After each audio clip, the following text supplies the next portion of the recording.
Voilà, ce soir, je vais vous parler de Dieu qui nous teste. Il nous teste pour le ministère. Et pourquoi il a besoin de nous tester? Parce que lui, il sait quand on est prêt. Mais nous, est-ce que nous le savons? Que nous sommes mûrs, que nous sommes prêts à aller de l'avant, à le suivre, à marcher dans ses voies. Parfois, on croit qu'on est prêt. Mais devant les difficultés, on fait marche arrière et on n'obéit pas à Dieu. On désobéit même à Dieu. Donc, c'est pour cela, Dieu nous teste et vous pouvez lire toute la parole de Dieu.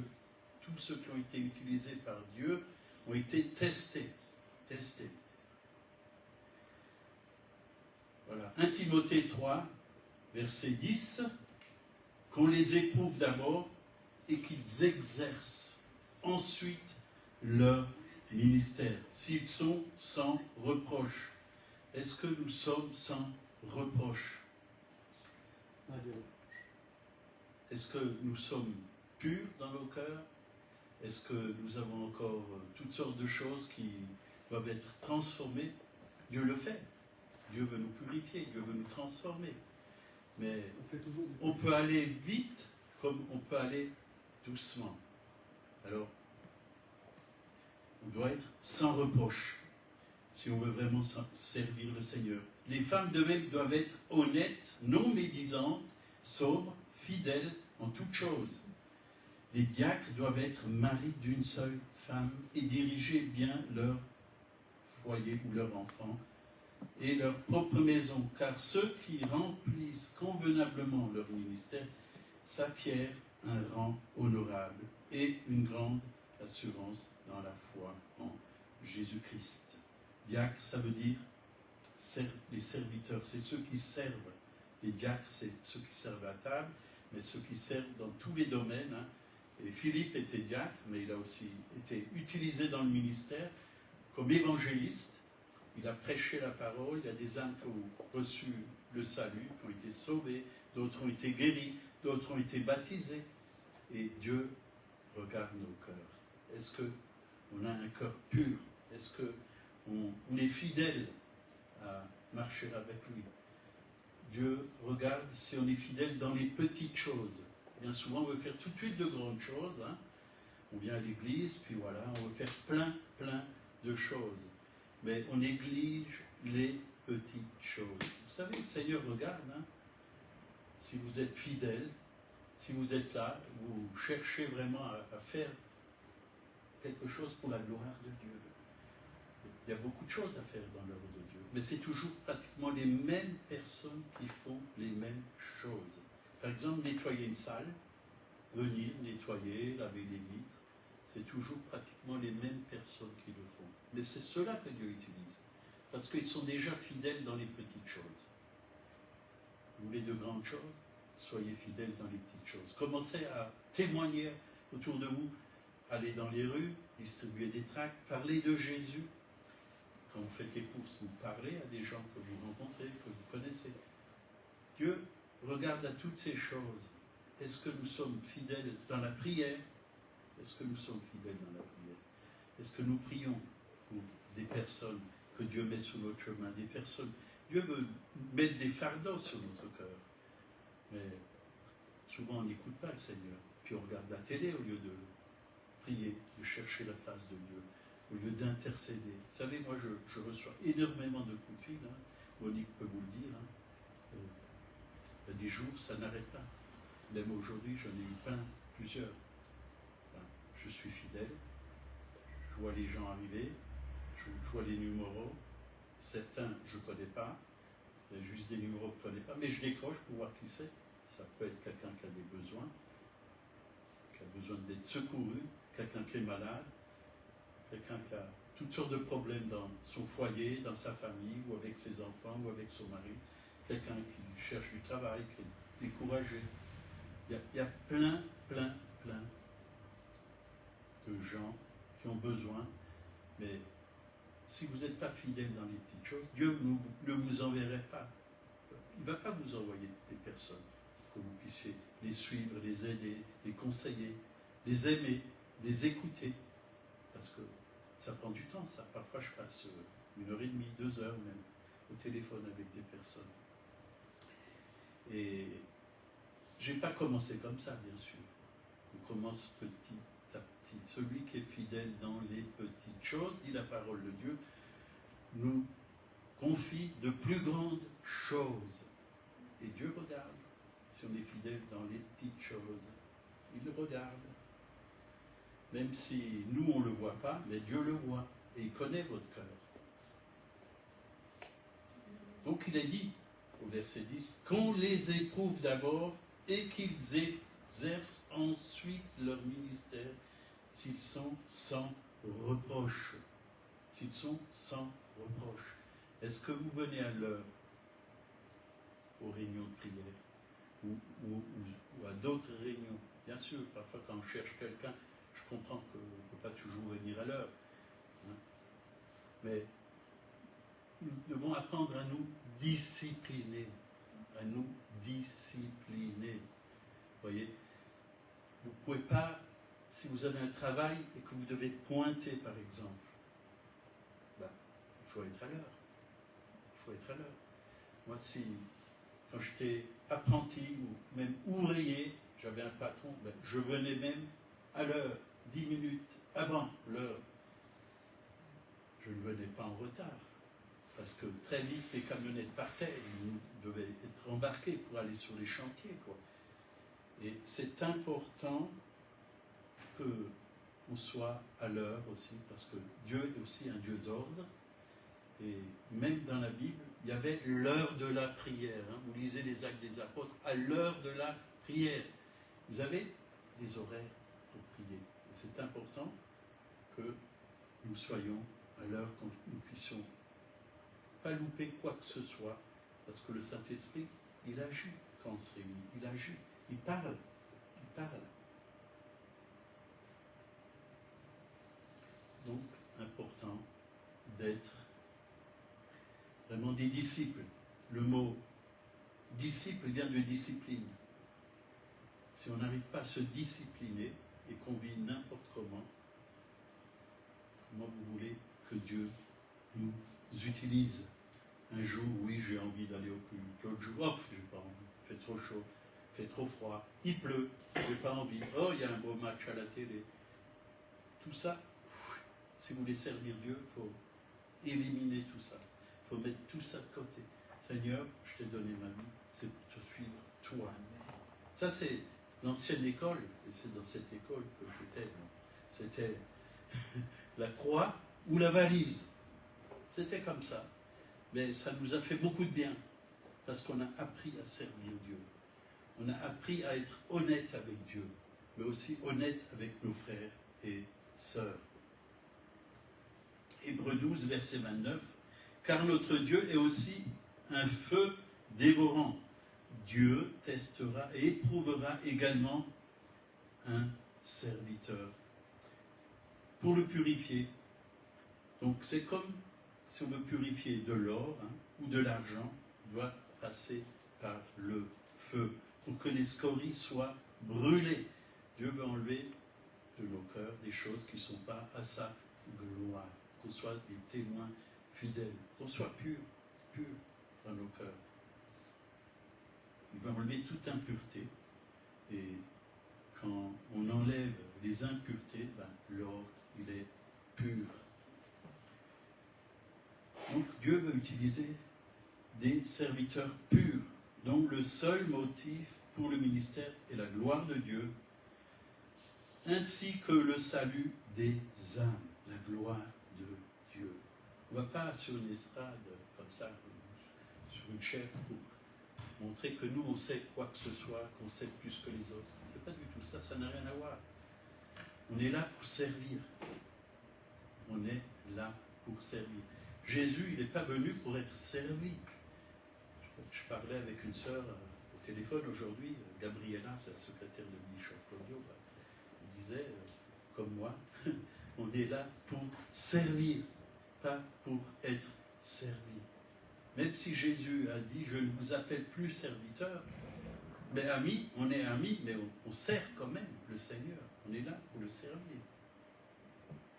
Et même au travers des épreuves et des circonstances difficiles, Dieu enlève l'impureté, l'amertume, l'égoïsme, les convoitises qui sont dans le cœur. Et il y en a, et il y en a, et il y en a. Et il les remplace avec de l'amour. De l'amour. C'est ça le motif, c'est aimer. Aimer. C'est le but principal dans les tests venant de Dieu. C'est de produire des hommes et des femmes de Dieu fidèles. Fidèles. Fidèles. C'est important la fidélité. Si je ne serais pas fidèle à ma femme, j'aurais d'autres femmes encore, ça peut parler. Dieu ne pourrait pas m'utiliser. Mais fidèle. Je l'ai marié pour le bon, comment on dit ça? Le meilleur. Dans le bon et les mauvais jours. Pour le bon et dans les bons et les mauvais jours. Le meilleur et pour le pire. Voilà, quand moi j'ai un problème, elle est toujours là pour moi, pour m'encourager, pour me fortifier. Et quand elle a un problème, je suis là pour elle. Et ça, c'est important. Il y a des choses que moi je ne sais pas faire, elle le fait, et il y a des choses qu'elle ne sait pas faire, c'est moi qui le fais. On se complète. Et c'est important. Donc nous devons faire confiance à Dieu dans tous les moments difficiles ou faciles. Dieu nous appelle à développer une véritable fidélité envers Dieu et sa parole. Et envers l'Église, bien sûr, puisque l'Église, ce n'est pas ces quatre murs, c'est vous. Vous êtes l'Église. Tu es l'Église. C'est toi, ce n'est pas un bâtiment. Hein. Ce n'est pas l'Église de Rome, ni de Colmar. L'Église, c'est nous. L'Église de Colmar, ce n'est pas un bâtiment. L'Église, elle peut être au Leclerc, l'Église peut être dans la rue, l'Église peut être partout. Partout où elle se réunit. On peut être plusieurs à se réunir, mais aussi, même quand on est seul. On est l'Église, c'est le corps de Christ. Nous sommes le corps de Christ. Je bâtirai mon Église. Et bâtir l'Église, c'est d'abord nous qui le bâtissons. C'est notre vie qui doit être bâtie sur le roc, sur sa parole, par son esprit. C'est nous qui devons savoir écouter le Saint-Esprit. Le voleur ne vient que pour voler, égorger, détruire. Mais Jésus est venu pour nous donner la vie, et la vie en abondance. Donc si on écoute Jésus, on a la victoire. On a la victoire. Parce que Jésus ne ment point. Comme je l'ai dit il n'y a pas longtemps, je crois que c'était dimanche, j'ai commencé par un verset. Quiconque est né de Dieu ne pratique pas le péché, mais quiconque est né de Dieu triomphe du monde, et la victoire qui triomphe du monde, c'est notre foi. Triomphe. Jésus ne ment pas. Si tu es né de Dieu, tu triomphes du monde. Qu'est-ce qu'il y a dans le monde? Il y a le diable. Qu'est-ce qu'il y a dans le monde? Il y a toutes sortes de mauvaises choses. Il y a des tentations. Tu triomphes. Tu triomphes de toutes ces choses. Si tu es né de Dieu et que tu marches avec Dieu. Mais malheureusement, il y en a très peu qui triomphent du monde. C'est le monde qui triomphe dans leur vie. C'est le monde qui rentre même parfois dans l'Église. Des systèmes, des façons de faire, des façons de faire des spectacles comme le monde. On imite parfois le monde au lieu de laisser le Saint-Esprit nous guider et faire tout pour sa gloire. Et c'est vrai, c'est bon d'avoir chanté ces chants. Ce n'est pas des vieux chants, c'est des très bons chants. Et il n'y avait pas toutes ces choses qu'il y a aujourd'hui dans les églises, toutes ces choses modernes hein, qu'on utilise, qui ne servent à rien en fin de compte. Ça coûte beaucoup d'argent. Hein. Faire sortir de la fumée là, dans des concerts de louanges pour empester le monde, ça ne sert à rien, ça n'apporte à rien. Et c'est bon qu'on retrouve vraiment la parole de Dieu et qu'on s'appuie sur la parole de Dieu et qu'on glorifie Dieu. Donc l'exemple d'Abraham, Dieu a testé Abraham. Et c'est vrai qu'aujourd'hui, on veut tout de suite, tout. Mais il y a un temps pour tout, dit la parole de Dieu. Il y a un temps pour tout, il y a un temps pour grandir, pour naître, pour grandir. Il y a un temps pour la guerre. La guerre, je ne parle pas de la guerre, c'est la guerre spirituelle. Un bébé ne peut pas aller à la guerre. Il ne peut pas combattre le bon combat de la foi encore. Il faut qu'il apprenne. Il faut qu'il apprenne à avoir déjà la victoire sur les mensonges. et sur plein d'autres choses.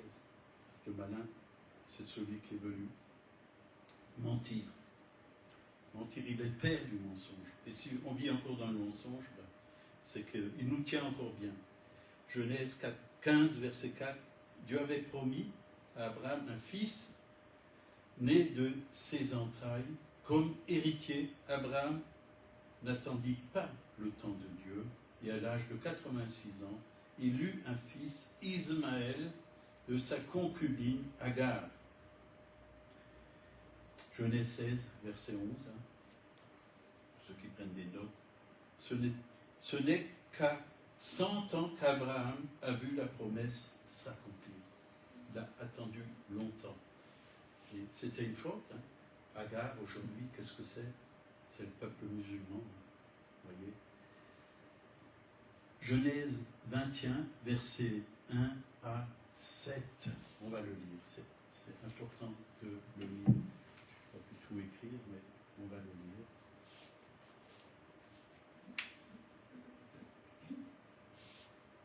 L'Éternel se souvient de ce qu'il avait dit à Sarah. Et l'Éternel accomplit pour Sarah ce qu'il avait promis. Sarah devient enceinte et elle enfanta un fils à Abraham dans sa vieillesse, au temps fixé par Dieu. Au temps fixé.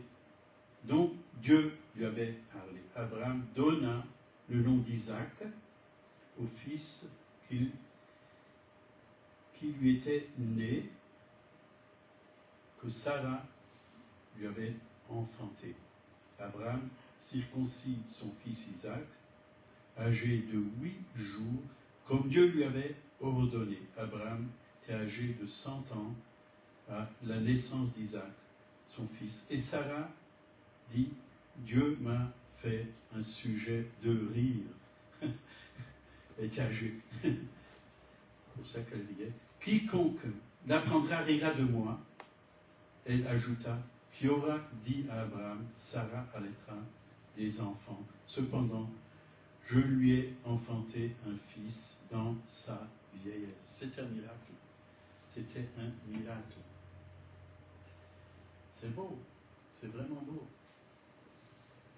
C'est même très beau. Mais au temps fixé. Donc, au chapitre 22 de la Genèse, Dieu a encore testé Abraham avec son fils en lui demandant de l'offrir en holocauste. Vous voyez, ça, c'était vraiment des tests très difficiles. Déjà qu'ils attendaient ce fils depuis longtemps, il lui a demandé de l'offrir en holocauste. Abraham aimait Dieu plus que tout. Il a obéi et il a appris l'obéissance et à mettre Dieu en premier dans sa vie. Et Dieu l'a béni. Amen. Genèse 22, verset 15. L'ange de l'Éternel appela une seconde fois Abraham des cieux et dit, je le jure par moi-même, parole de l'Éternel, parce que tu as fait cela et que tu n'as pas refusé ton fils, ton unique, je te bénirai et je multiplierai ta postérité, comme les étoiles du ciel et comme le sable qui est sur le bord de la mer. Et ta postérité possédera la porte de ses ennemis. Toutes les nations de la terre seront bénies en ta postérité, parce que tu as obéi à ma voix. Donc, l'obéissance, si vous lisez Deutéronome 28, c'est la porte ouverte à la bénédiction. Si on obéit à Dieu, on est béni. Mais la désobéissance, aussi dans Deutéronome 28, la désobéissance, porte ouverte à l'ennemi et à la malédiction.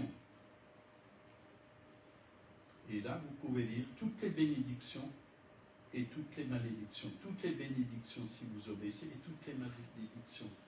Même si on est sous la grâce, si on désobéit à un Dieu, il y a toujours une conséquence. Ça, vous pouvez le croire. Il y a toujours une conséquence. Vous dites à un enfant, traverse pas la rue parce que si tu traverses, tu risques de te faire écraser. Ben, s'il traverse, qu'une voiture passe, qui se fait écraser, ben voilà, c'est parce que voilà, il n'a pas obéi. Que ce soit le temps de la grâce ou le temps de la loi, la parole de Dieu, elle est pour nous aujourd'hui. Hein, on a vu à la télé des gens qui passent maintenant, voilà, ils passent même le passage piéton avec le téléphone, et ils regardent même ni à droite ni à gauche, ils regardent, ils lisent tout droit. Et il y en a qui passent même à côté, hein. C'est très dangereux, je peux vous le dire, il y a eu beaucoup de morts en France à cause de cela.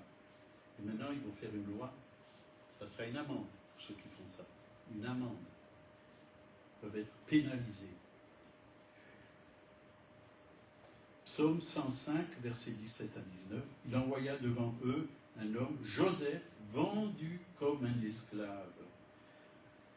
On serra ses pieds dans les liens, on le mit au fer jusqu'au temps où arriva ce qui avait été annoncé et où la parole de l'Éternel l'éprouva. Vous voyez, on est toujours éprouvé par Dieu. Moi, j'étais éprouvé dès ma nouvelle naissance, hein, éprouvé. Il me restait presque plus d'argent. Et le Seigneur me dit, donne cet argent à telle et telle personne.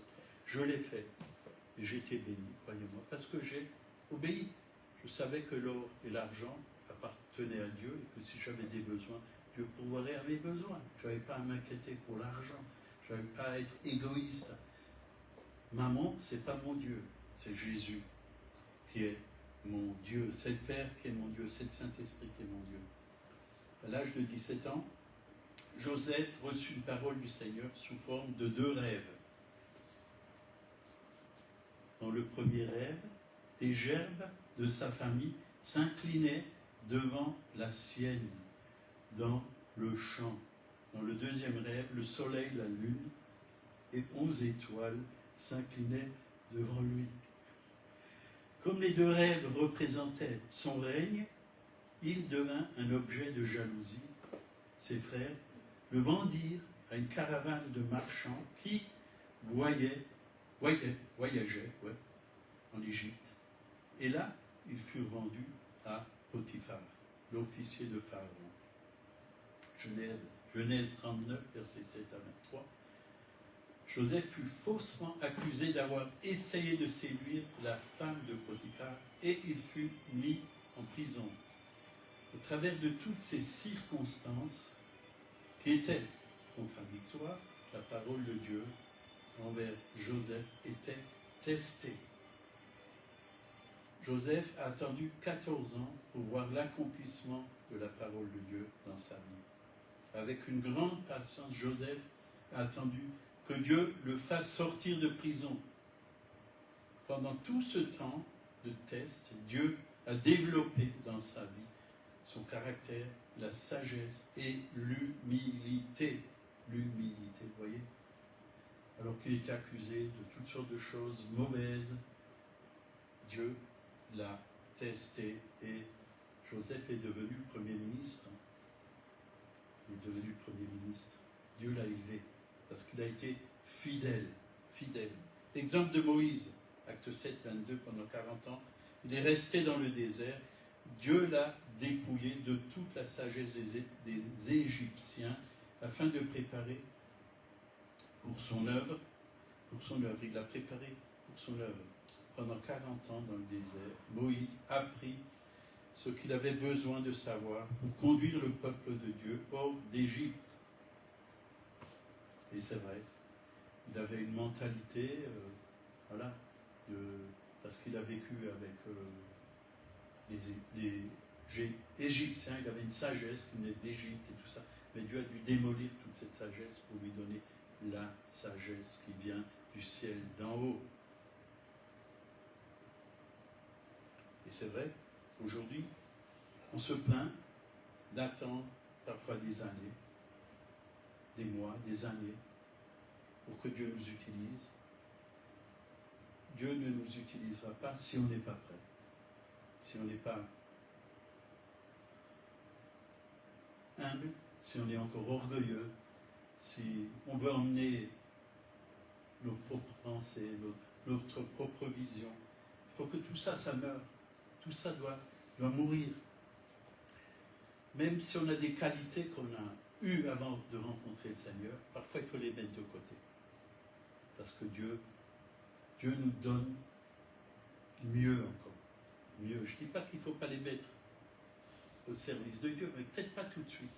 Parce qu'on pourrait se glorifier de ce qu'on a eu avant.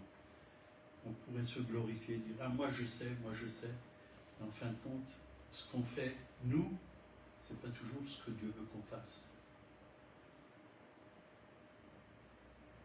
Donc, test dans le dictionnaire veut dire épreuve, procédé d'évaluation, épreuve définie, impliquant une tâche à remplir, évaluation d'une personne, soit de l'échec, soit du succès. En latin, testabilis, apte à témoigner, qui peut être mesuré, évalué, contrôlé. Vous voyez, quand vous allez dans une entreprise et que vous voulez être embauché, ben, le patron va vous poser des questions. Il va regarder si vous êtes vraiment capable. Il va vous poser des questions. Tu sais faire ci, est-ce que tu sais faire ça? Et il faut que tu le prouves. Si au bout de 8 jours, tu ne le prouves pas, tu es à l'essai, il ne te prendra pas. Il faut être formé. Avec Dieu, nous devons être formés. Et c'est lui qui nous forme. Ce n'est pas les hommes qui nous forment, c'est lui qui nous forme par sa parole, par son esprit. Et nous devons apprendre à lui obéir. Les gens vont peut-être vous déformer, mais Dieu va vous former si vous lui faites confiance. Donc les tests de l'élévation, Dieu veut toujours nous élever, jamais nous rabaisser, parce qu'il nous aime, parce que nous avons du prix à ses yeux, et il a des projets qui sont élevés pour nous. Isaïe 55, verset 9. Autant les cieux sont élevés au-dessus de la terre, autant nos voix sont élevées au-dessus de nos voix. Il a toujours mieux. Lui, il a toujours mieux. Nous, on pense que ça, c'est le meilleur, mais Dieu, il a beaucoup mieux. Et mes pensées au-dessus de vos pensées. Vous voyez, au-dessus. Dieu a le meilleur. Plus grand, plus haut. Et c'est vrai que la crainte de l'échec est très forte aujourd'hui, parce que c'est vrai, il y a tellement de choses dans ce monde. On veut réussir, on ne veut pas être des nuls, et ça fait peur, il y a de la peur parfois, mais avec Dieu, on n'a pas à avoir peur. On n'a pas à avoir peur. L'amour parfait bannit la crainte. Ça veut dire quoi ça? Ça veut dire que si on est dans l'amour, si on est en Christ, si on a l'amour de Dieu dans notre cœur, ça va chasser la crainte. Ça va chasser la crainte. L'amour parfait bannit la crainte. Si nous ne marchons pas dans l'esprit, on va saboter le succès de la marche ou du ministère chrétien. Dieu utilise des petites choses de ce monde pour confondre les grandes et les choses folles pour confondre les sages. Aujourd'hui, on voit qu'il y a beaucoup de serviteurs de Dieu qui sont mis de côté. Dieu les enlève de leur poste parce que, voilà, ils n'ont pas été fidèles dans plein de choses, peut-être dans les finances, ou c'était peut-être l'orgueil, voulait vraiment être estimé par les hommes au lieu d'être estimé par Dieu. Ils voulaient un succès humain, et on en voit aujourd'hui. Dieu enlève certains serviteurs de Dieu.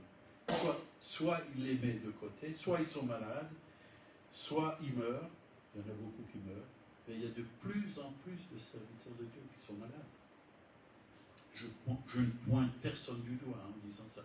Mais on le constate, on le voit. Et Dieu veut nous utiliser du commencement de notre nouvelle naissance jusqu'à la fin, jusqu'à la mort, jusqu'à la mort.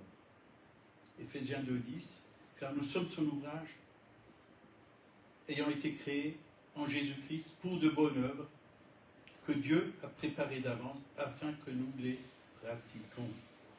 Et c'est vrai qu'il y a des gens qui m'ont dit, ah mais Dieu il va vous utiliser un temps, mais pas plus, peut-être 5 ans, peut-être 6 ans, quand ça sera plutôt temps, tu vas être mis de côté. Ben non, c'est faux ça. c'est pas l'œuvre de Dieu. Dieu veut nous utiliser tout le temps, tant qu'on est sur cette terre. Il veut nous utiliser. Même sur un lit d'hôpital, si on est malade, il peut nous utiliser pour témoigner. Je peux vous le dire, Gaston Ramseyer, il était un moment à l'hôpital, c'était un pasteur, on connaît bien, parce qu'il venait souvent à Colmar, et quand il était à l'hôpital, il savait que c'était Dieu qui avait permis qu'il était là, et il y avait des personnes à côté de lui, et il témoignait, il se convertissait, et la gloire de Dieu était manifestée. Il jouait au ping-pong avec des inconvertis, il parlait de Jésus, et les inconvertis, voilà, se convertissaient. Donc, ne limitez pas Dieu.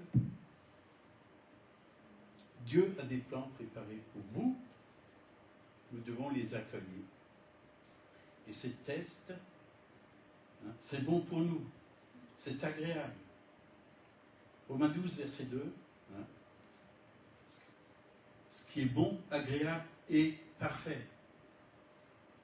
Voilà, là où Dieu veut nous conduire dans ce qui est bon, dans ce qui est agréable et dans ce qui est parfait. Psaume 75, versets 7 et 8. Car ce n'est ni de l'Orient, ni de l'Occident, ni du désert que vient l'élévation, mais Dieu qui est celui qui juge. Il abaisse l'un et élève l'autre. Donc c'est lui qui fait cela. C'est lui qui abaisse et c'est lui qui élève.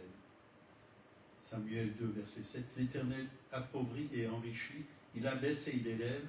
De la poussière, il retire le pauvre, et du fumier, il relève l'indigent, pour le faire asseoir avec les grands, et il leur donne en partage un trône de gloire. Alléluia.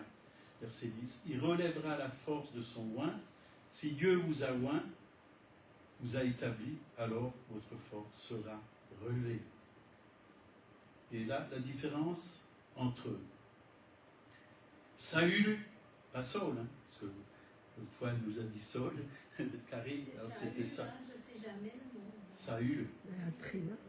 Saül, entre la différence entre Saül et David, 1 Samuel 10, verset 1, Samuel prit une fiole d'huile qu'il répandit sur la tête de Saül. Une fiole, c'est quelque chose qui est fait d'une main d'homme, voyez, onction humaine. Saül fut approuvé par un vote populaire de la part du peuple. Saül devint orgueilleux et fut abaissé par Dieu. David, c'est pas la même chose, voyez. 1 Samuel 16, verset 1, il nous est parlé de corne d'huile. C'est pas une fiole, corne d'huile. Corne d'huile. La corne ne peut être faite par l'homme. Elle est considérée comme un instrument divin. C'est Dieu qui a fait les animaux. C'est une corne d'animal. Il a été oint par une corne. C'est Dieu qui l'a oint. Il a envoyé, bien sûr, Samuel. David fut choisi par la direction du Saint-Esprit. C'est ça la différence. C'est vrai qu'il cherchait un roi, il avait besoin d'un roi, et les hommes le votaient. C'est pareil aujourd'hui. On a besoin de présidents. C'est qui vote les présidents? C'est les hommes, c'est pas Dieu. Oui, on les a votés. Dieu, il accepte qu'on les vote. Mais, voilà, ils n'ont pas eu l'onction du Saint-Esprit. Ils ont peut-être une sagesse humaine. Mais la sagesse humaine, vous voyez, il y a beaucoup d'hommes aujourd'hui qui sont dans les gouvernements, qui sont à la tête, c'est des francs-maçons la plupart. C'est pas Dieu qui les a choisis. Mais c'est nous, le peuple, qui avons voté ces personnes. Et même les chrétiens qui ont voté. Souvent des personnes de ce genre, quoi, qui sont francs-maçons ici et ça. Parce qu'ils ne savaient pas qui voter. Parce que tout le monde dit, ah ben il faut voter celui-là, il faut voter celui-là, il faut voter. Et après, c'est la déception.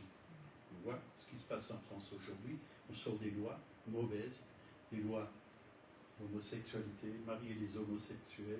Même les églises le font maintenant, certaines églises protestantes le font en Alsace, marient des hommes entre hommes et femmes entre femmes. Vous voyez, c'est pas la parole de Dieu, je regrette de le dire, mais je le dis. Et je dénonce ces choses, parce que ce n'est pas l'onction.